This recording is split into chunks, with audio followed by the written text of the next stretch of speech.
Hello and welcome to part 1 of How to Draw a Face. By using nothing but pencils and erasers, I'll be teaching you how to learn about head shapes and facial elements.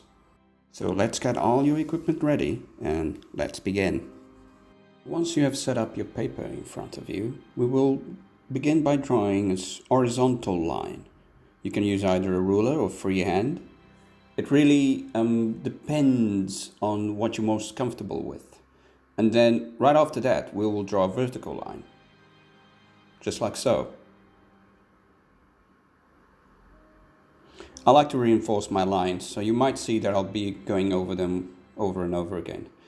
So once that is drawn, we have to begin visualizing what shape we want our head to have. But before doing so, let's talk about the planes of sight of your character. So basically, which way your character will be looking at. So a little exercise I do before I actually start drawing the head is start drawing these sort of bow lines, either horizontally or vertically.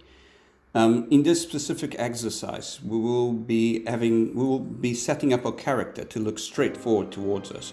But if, let's say, you want to draw your character looking at a certain direction, what I'll do is I'll implement the use of these bow lines to either have the character look left or right from above or the bottom. So in this case, what I'm doing, I am making my character being seen from the top down and looking towards his right. And now what I'm doing now is creating the opposite, just to demonstrate how if I just do a bow line on the opposite direction, I can have my character have his head pointed towards his left, but with the head seen from a position from the bottom up.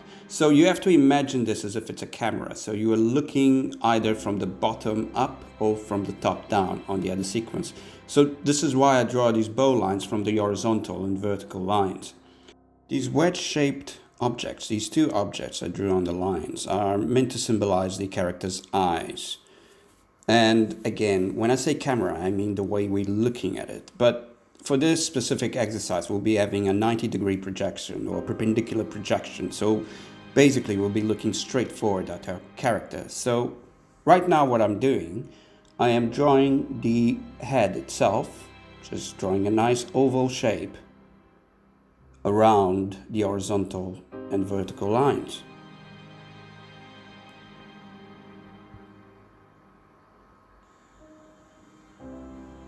So I usually like to leave the bottom half of the head a little bit more elongated than the top half. So if you could imagine it like a human head, as usual, the top is rounded off, the bottom is a little bit longer because of your cheek and your jaw and your chin.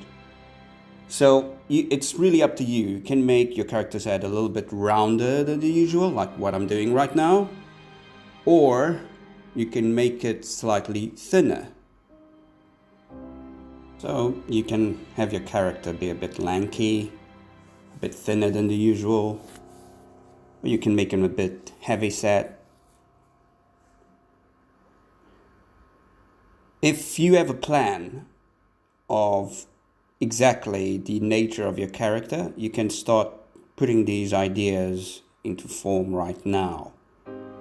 However, if you want to go at it just freely and naturally without thinking exactly what do you want, without having a set idea, you can also use this as a sort of experimental exercise. So right now, I'm drawing where I envision the nose to be. So obviously I start by going on its basic shape, so it's a triangle. And this horizontal line will be the line of sight of my character. So this is where I'll be placing my eyes right now, as you can see, with an oval shape. And I start thinking about my proportions, where the eyes will be in relation to the nose, in relation to the lips, to that little space between your nose and your lips. And then I start envisioning where the line of my bite line of the character. So basically the space between the lips. And I start sketching out and planning where all these will be. And also the chin. Do I want my character to have a very long, thin chin? Am I making a sketch of the Joker, for instance? This would be the basis of how you'd want your character to look like. But preferably no. I think I'll end the chin right over here. I'd not want to go beyond this line. Let's try and make something a bit more normal. Although we must say that chin looks a little bit over the top there.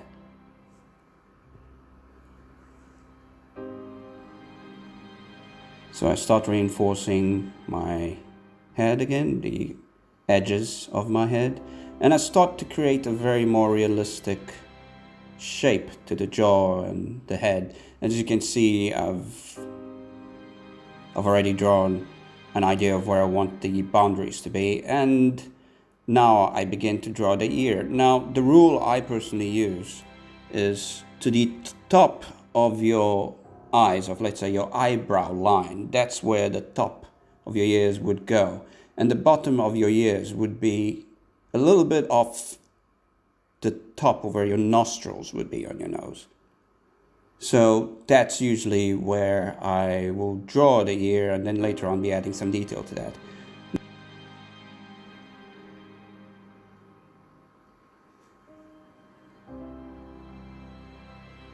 So I'm still sort of like delineating what sort of overall shape and where exactly I want all my elements to be.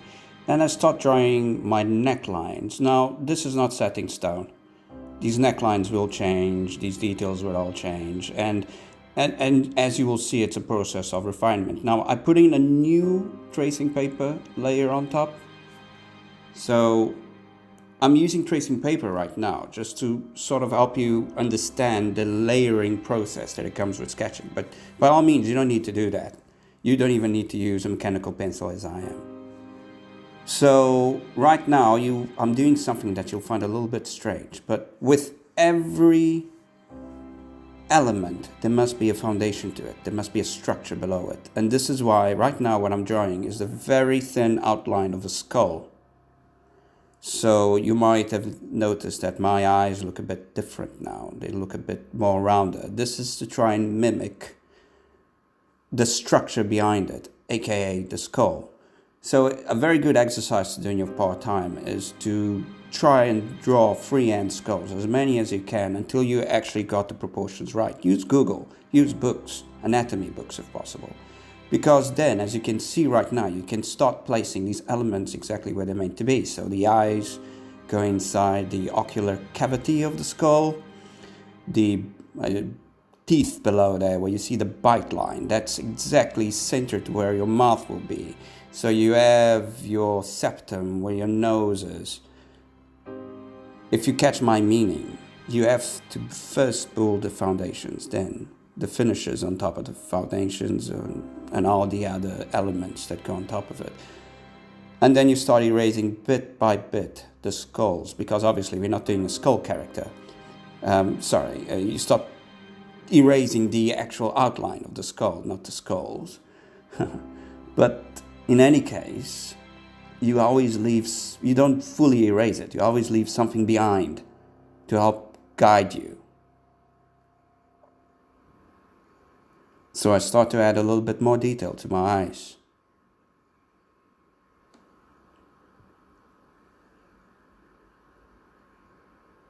So right now, this is just to reinforce the idea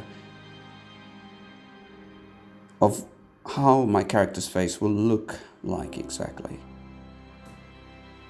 And just before you know it, once you start drawing the eyebrows,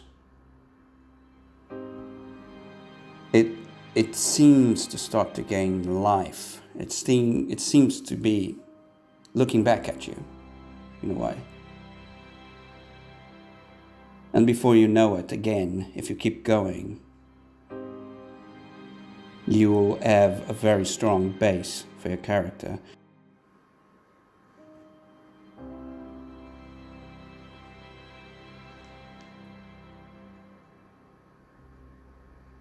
So now I'm drawing the edges of my nose, adding a little bit more detail to my nose and my eyes.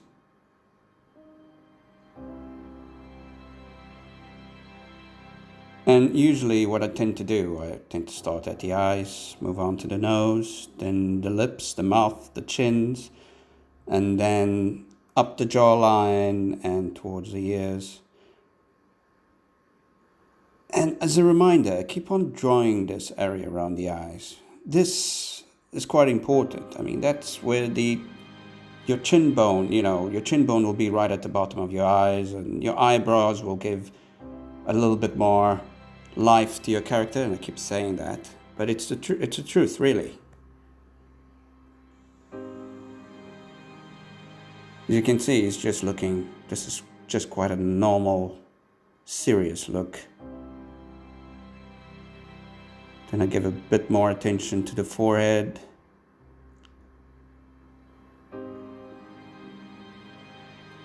And you might get a sense, once you get really good at it, that everything will just come naturally. Sometimes you won't even move on to the nose. You'll just start doing the ears, for instance, which, for the sake of this exercise, it's the last bit. But right now, I begin to give attention to the nose and the bridge of the nose, and how thick do I want it to be.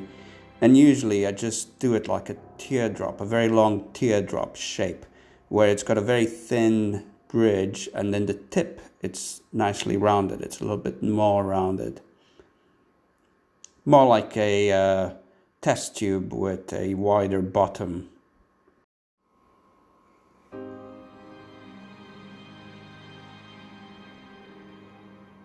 It's quite a natural looking feature. And let's say if you're drawing a character from a certain regional corner of the planet, these features will change.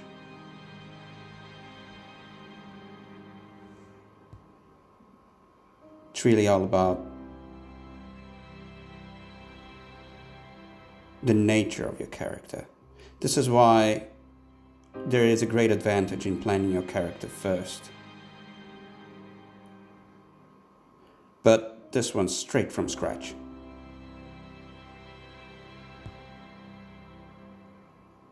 So now these are the nostrils. The nostrils are just drawn as this rounded object on each side of the bridge of your nose.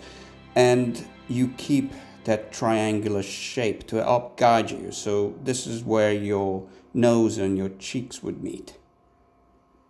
And it starts creating that wrinkle that will form a smile, that could form a frown. And you just extend that shape, that triangular shape of your nose down to the edges to sort of give you an idea of the extent of your mouth and how it all comes together. Now, how big do we want our mouth to be? I mean, do we really want it to be as big as where those lines end? Because it seems quite unrealistic. So I'm just drawing a very rough idea of how big should be, and it just doesn't look right to me. I mean, that's quite the overbite. And for some reason, as much as I keep trying to convince myself maybe this is the right way to go, it just doesn't feel right. It feels like my lips want to end just short of that. So maybe it's really not a good idea. But I'll keep going anyway, because let's just draw all the lips and just see what it looks like. And it just keeps forcing me to make my mouth smaller. So I'm actually quite happy with the size of this mouth. Everything looks in proportion with each other, the nose, the mouth. And now, as a quick review, let's see what all the lines are. You get your hairline over here. You get your sight line, or your line of sight. There's your nose, the edge of your nose, and your bite line. Right now, just move on to the chin. Just create a little crease where your goatee would be, if indeed we want to give this character a goatee. But we're molding it. We're shaping it with the structure below. Very happy with the chin, of course, not a long chin.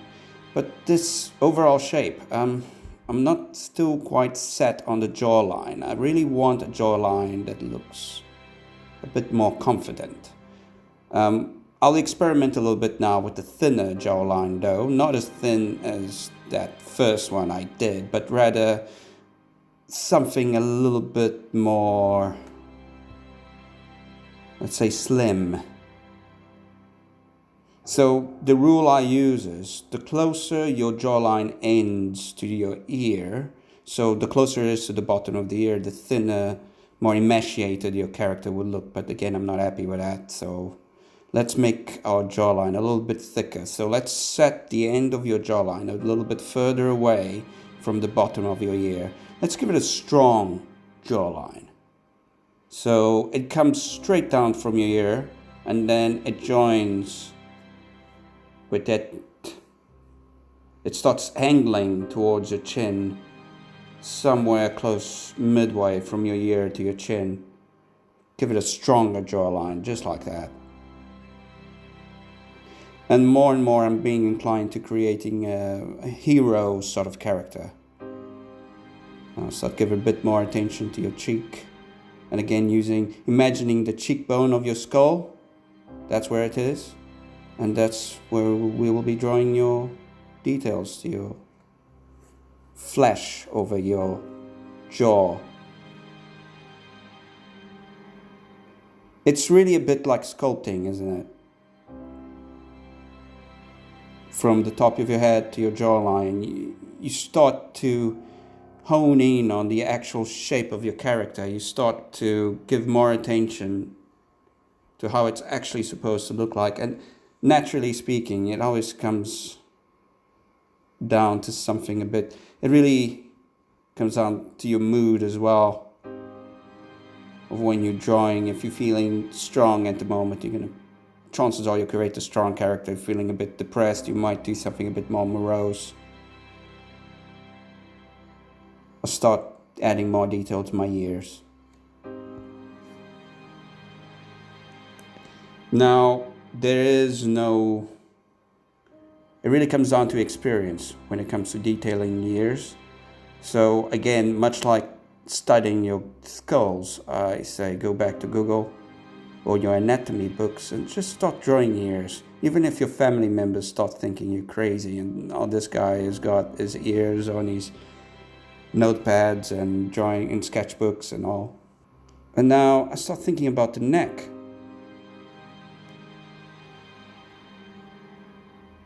Just as an afterthought, a smaller neck. If you start drawing a neck closer down the jawline, you start getting a sense that this guy is probably not as heavy set as you think he is.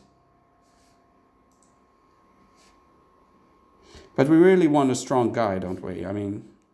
So what I personally do, the closer to the end of your jawline your neck begins, the stronger it will look.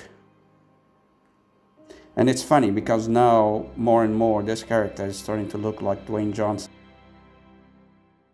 Then I start drawing the jugular lines under the chin. And of course we're not doing a full body character, but for now this is actually quite good. Very happy with what we've got right now, and let's continue on the next video.